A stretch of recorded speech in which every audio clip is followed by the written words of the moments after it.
May obsession na to si Ronald Llamas dito kay Robin Hood. Alam nyo, eto kasi si Ronald Llamas, pawata-wata lang to eh. Ito po ang tingin ko utak ng diskarte na paninira lang, no? Sira lang na sira. Very 80s, very 90s pa yan, very 2010 pa yan, no? Hindi na uso yan, Ronald Llamas. Yung mga panahon na nasisiraan ninyo yung mga kalaban ninyo sa politika, yan yung panahon na hindi pa gano yung social media. Ngayon, bumanat ka sa mga Duterte, bumanat ka sa mga kaalyado ng Duterte, may balik kagad yung mga taga-social media. Dahil ngayon, open eh. Kaya hindi na ubra yan. Dati kasi dahil kontrolado nyo yung media, lahat ng sabihin nyo, ini-echo ng media, wala pong chance na makasagot sa inyo yung binabanatan nyo dahil kontrolado nyo nga yung media. Pero ngayon, hindi nyo po kontrolado yung social media. At mas malakas pa po ang viral sa social media. Mas malakas pa po bumira ang mga tao sa social media. Umaaray na nga yung mga traditional media. Yan po ang malaking diferensya. Nung araw, makaisip kayo ng pambanat sa mga gusto nyong pabagsakin ng mga political career. Dahil media lang po ang pinagkukunan ng balita, pasok agad sa bangayan. Laglag yung mga sinisiraan ninyo. Pero ngayon po, na may panabla na kami, yung taong bayan may kapangyarihan na laban sa inyong lahat na gumagamit sa traditional media. Maski yung traditional media, nawawala na po ng silbi. Umaaray na nga sila, di ba? Sila mismo nagsasabi bakit hindi na tayo pinaniniwalaan ng tao. Simple lang yan. Sa inyong mga malalaking media, GMA, ABS-CBN, ABC5, at kung ano, Inquirer, Philippine Star, etc. Bakit kayo hindi na pinaniniwalaan? Kasalanan nyo rin yan eh. Di ba? Oh. Hindi ko sinasabi na sa social media lahat tama. Oh. Ang mga maraming tama dyan, yung mga Duterte vloggers. Meron din naman mga nakakalusot ng mga palusutin, di ba? O, biktima rin na, sabi sa inyo eh. Pero matatalino na po ang mga tao. Obsesyon ni Llamas. Si Robin Hood Padilla. Alam nyo, ito magbasa po tayo ng mga sinasabi nila sa isa't isa. Una po, si Belica, napunan niya na madalas magbanatan. Ito po, pakiusap po ni Greco Belica. Sabi niya po sa mga editor ng mga dyaryo at dito po sa mga social media, Dear editors, huwag niyo masyadong idikit ang mukha ni Llamas kay Robin Padilla. Nakakaawa. Ayan talaga totoo, Llamas. Naaawa kami sa iyo. Alam nyo kung saan po nagsimula yan, yung pagiging obsession niya kay Robin? Yan naman si Llamas, bira lang ng bira yan eh. Di ba? Kasi nga, akala niya, 1980s pa, 1990s pa, na pag bumira siya, napunan nyo, kada may bibira yan si Ronald Llamas, hindi po politiko yan, hindi po naging kahit na anong government. Matagal na po yan, panahon pa po ni Pinoy, government official yan. Walang papel sa lipunan. Wala po siyang hinahawakan na kahit na ano. Walang grupo, wala lahat. Pero once na magsalita, nakita niyo ba? Yung buong media natin natataranta para i-cover siya. Hindi natin alam kung bakit eh. Yan po ang sinasabi namin na talagang hawak ni Llamas kayo sa ilong lahat. Lahat ng sabihin ni Llamas, samban-samba kayo. Tatlo na yan sila eh. Si Llamas, si Trillanes, tsaka si Ontiveros. Kahit mga walang katuturan, ngayon magtataka kayo, bakit unti-unting nawawala na yung tiwala sa mga traditional media? Tignan nyo naman yung mga pinagagawa nyo sa buhay. Lahat ng sabihin ng taong wala naman pong silbi sa lipunan yan. Ano ba silbi niyan? Ni hindi senador, hindi congressman, hindi mayor, hindi gobernador, hindi rin tao ng gobyerno, hindi cabinet official. Nakakapagtaka kung bakit ganun na lang yung coverage na binibigay ninyo dyan. Kung hindi kayo kasapakat ng mga yan, ano tawag sa inyo? Hindi ba? Meron ba naman full coverage sa lahat ng gawin ng tao na yan?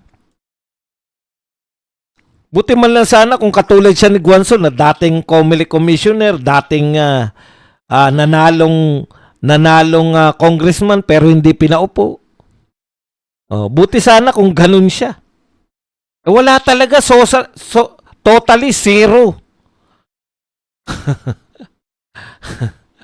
Yun lang, self-proclaim. Para baka siguro, ano talaga yan, political strategies nila. Ang tanong, ilan na ba na ipanalo mo lately? Wala ka naman na ipapanalo eh. Pero sa tingin ko, kaya siya nasaktan. Kasi sanay pong bumira yan. Lahat buminibira at tawa lang sila na tao eh.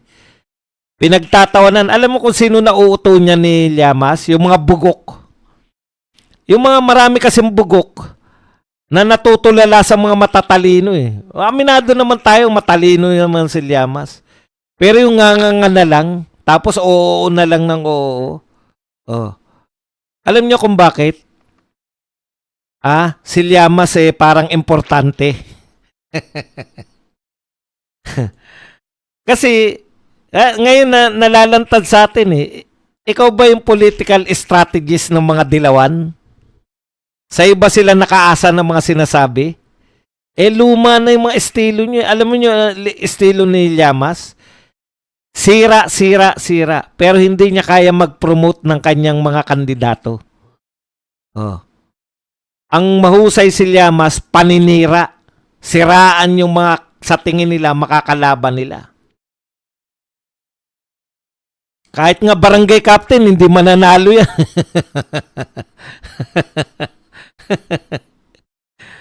Yan lang. Sa kanya yan siyang napakahusay diyan sa paninira. Dahil si Claire Castro ay dati rin dilawan yan, na-adapt niya yan. Yan lang naman ang political strategy ng mga dilawan Siraan yung mga kalaban. Wala nga sila, pati nga sarili nila sinisiraan Kita nyo. Gusto nilang ma-eliminate si Bam Aquino. Eto, sarili na nila to, kakampi na nila to, dilaw na dilaw to, Aquino pa. Tignan nyo ang attitude nila. Si Bam Aquino, dilaw na dilaw yan. Pero balakid yan sa ambisyon ni Risa Ontiveros. Tignan nyo ginawa nila kay Aquino. Kay Bam Aquino. May nakita lang na maliit. Yung may sinabi lang. Alam mo naman, tokis lang din yan si Bam Aquino. Wala namang mga ginagawa talaga yan kundi mag-tokis at pumorma lang Panay lang optics. Anong ginawa nila kay Bam Aquino? Tinira din. Kakampi na nila kasi wala silang ibang strategy kundi manira.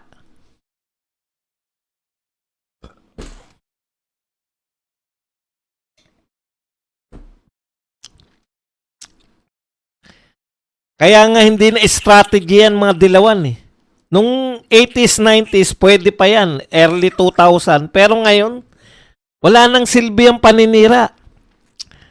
Bakit si BP Sara? Hindi nyo matibag. Kahit na anong paninira nyo, yung achievement, yung mga nagawa ng mga Duterte, nakaukit na yan sa bato.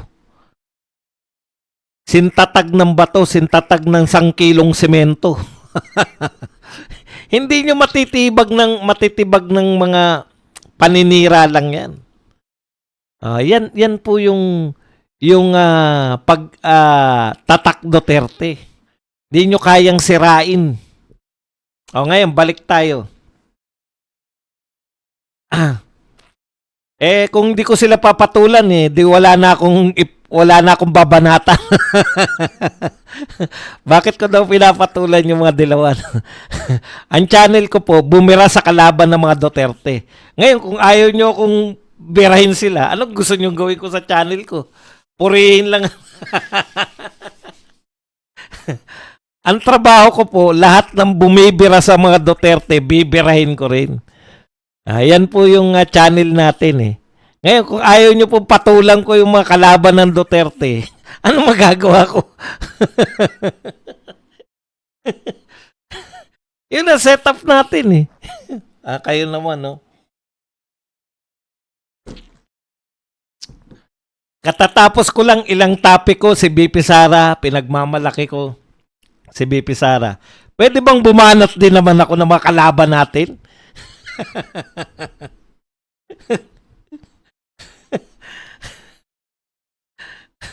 Ang pangit naman nun. Puri lang ako ng puri sa mga Duterte. Ay balance naman natin. Inaangat natin yung mga Duterte at the same time, winawasak natin yung mga sinasabi nila. Eh kung ayaw nyo naman, pwede na kayong lumayas dito. Puta, madali naman ako kausap. Kusa na kayong kumalas kung ayaw nyo. Ako po, eto lang po ang pamantayan ko sa buhay. 'Di ba? Ayaw ko nung sinasabi ng isang vlogger. Alis na ako agad. Hindi po, maliit lang po ang ano na, sabi nga ng kanta na asin, tilamsik lang tayo sa bolang apoy. Saglit lang tayong mabubuhay. Enjoy nyo yung sarili nyo. Ayaw nyo na naririnig nyo, lipat agad. Milyon ang channel. Okay, balik po tayo rito kay Llamas. Una, nasa pamagat ko yan. Nakita nyo, yan ang pamagat. Puta, maghahanap kayo. Bakit mo binabanata si Llamas? Eh, yan yung topic ko eh. Nak ng tinapay, oh. Balik tayo. Ang punot ugat. Di ba maraming binabanatan yan si Llamas eh. Lahat binabanatan yan. Pero napansin natin lately, nakakonsentrate na siya kay Senator Robin Hood. Nagsimula yan, nagsimula yung paninira niya kay Robin na nakapokus na siya nung sinabihan siya ni Robin Hood ng pangit. O, nasaktan ka ba? Ronald Llamas, masakit ba?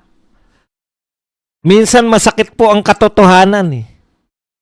'Di ba? Ang sakit po na matagal na walang nagsasabi siguro. Siguro huli nagsabi kay Llamas na pangit siya. High school days pa nila kasi nung college, kung matalino ka, hindi ka nasasabihan ng pangit eh. 'Di ba? Pangit yan pero matalino yan. Wag natin sabihan pangit yan kasi kopya. O kaya, pa-tutor tayo, paturo tayo. Nalagpasan niya na eh. Di ba? Nalagpasan na niya yung stage na may tumutokso pa sa kanyang pangit. Alam mo, halatang halata ka, Ronald Llamas. Nahalata ka namin. Wala nakakatibag sa'yo. Lahat ng bumabato sa'yo, tinatawanan mo lang. Pero nung sinimulan kang tawaging pangit ni Robin Padilla, doon na gumuho yung mundo mo. Yung mundo mo na matagal mo nang nakalimutan.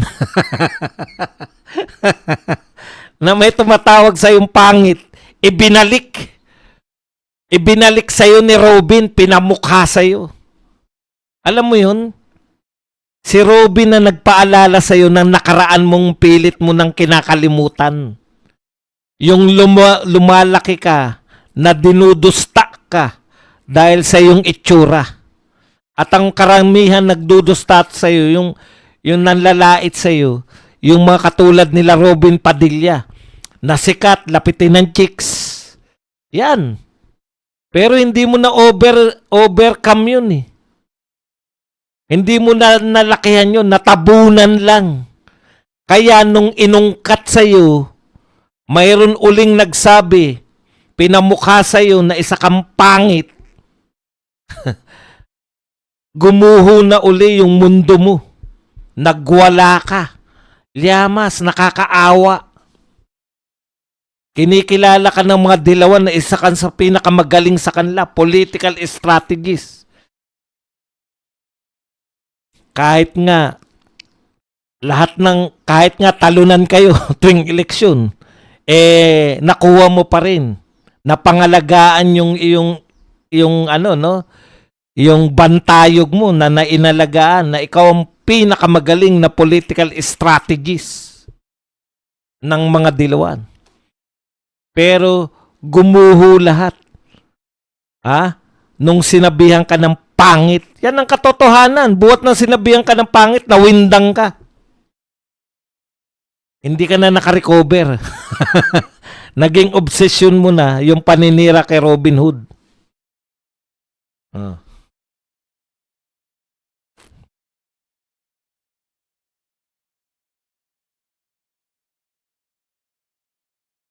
Alam mo, paalala ko lang, no?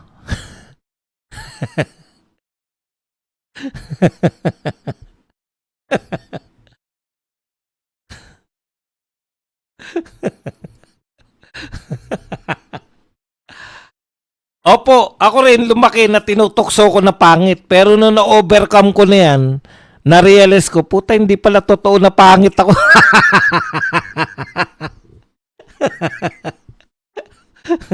Nung na-realize ko na hindi pala talaga ako pangit, puta, naghiganti ako. Nanligaw ako ng mga chiching. Sangkatutak ang niligawan ko. Sangkatutak din ang bumasted sa akin. Okay.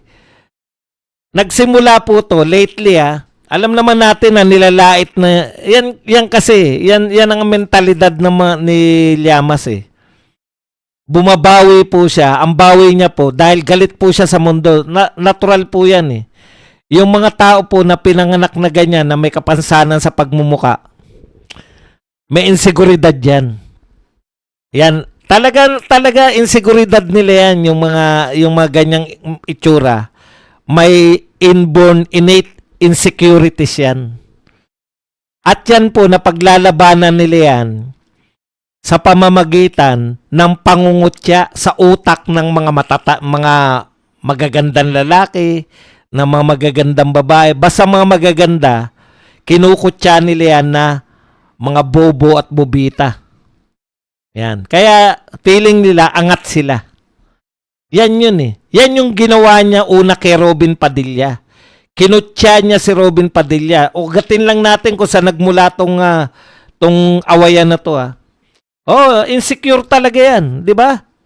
Ako ganyan Naranasan ko yan kasi 'di ba tayong mga mahirap, yung walang-wala ka, hindi ka nakakaporma, lumalaki ka, elementary, high school, wala kang pamporma sa lahat. Akala mo, ang pangit-pangit mo, akala mo talagang, nung nag-kolehiyo ko, puta, doon ko lang na-realize na matalino pala ako.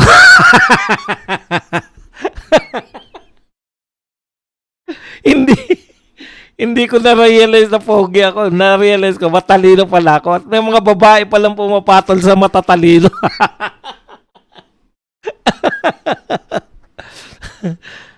Wag na po ako. Dito na lang tayo sa kay Llamas. Nilait niya si Robin Padilla. Ang sabi niya kay Robin Padilla, 'di ba? Si Robin Padilla ang dahilan kung bakit maraming natalong celebrity. Dahil sa kapalpakan ni Robin Padilla. Typical, 'di ba? Magandang lalaki, siraan mo. Atakihin mo yung kanyang talino. 'Di ba? Okay. So inatake niya yung katalinuhan ni Robin Padilla. Yun lang kasi yung paraan ng mga hindi kagwapuhan para makaangat sila sa mga gwapo. Atakihin mo yung kanilang talino. 'Di ba? Yan yung ginawa actually. Hindi niya akalain. Akala niya si Robin Hood titiklop. Akala niya si Robin Hood mananahimik lang sa atake niya. Putya, hindi niya akalain na si Robin Hood matapang sa gawa, matapang sa salita, matapang sa lahat. Hindi ka atrasan. Doon niya na-realize, ginamit ni Robin Hood Padilla sa kanya yung sinasabi ni Rowena Guanzon. Kasi hindi niya ininda Ang una nagsabing pangit siya si Rowena Guanzon Hindi niya ininda kasi sa isip ni 'di ba binuweltahan niya yan si Rowena Guanzon na parang manalamin ka muna, parang ganun. Kung pangit ako, pangit ka din. Yun yung gusto niyang palabasin kay Rowena Guanzon Nung ginamit ni Robin Padilla sa kanya yung salitang pangit, doon na siya nasaktan. Doon na nawala yung kanyang ano, yung kanyang, yan, kaya nagwawala yan eh.